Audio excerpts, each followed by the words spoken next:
A couple weeks ago, when all this started happening, we had our calls really dropped off, and I started just thinking like, I want to do something to help out and keep my guys busy. So during that slow time, I was like, you know, we should be bottling hand sanitizer.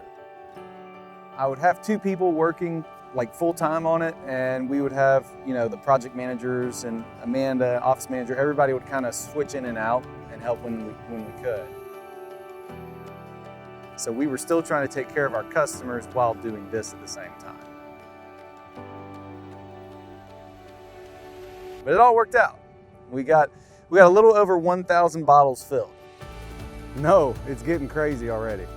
I've been nervous this whole week because I didn't know how this was gonna play out. We need y'all to go that way. Hey Phil, will you go to the exit spot and tell people to go to the entrance? I really didn't want people getting out of their vehicles. That was my biggest concern. And so far, I mean, everybody has just been amazing. Hey there, there you go. I've always loved doing this stuff. I mean, really, I do have a passion to do this. Hey there, thank you for coming. Yes, ma'am. My ultimate goal in my business is to make it big enough, make it profitable enough to where I can do stuff like this all the time. But I just love doing this stuff. I mean, obviously it makes everybody feel good. It's good for the morale of the team. It's just a fun time, and we actually are making a difference. So it's a win-win all the way around.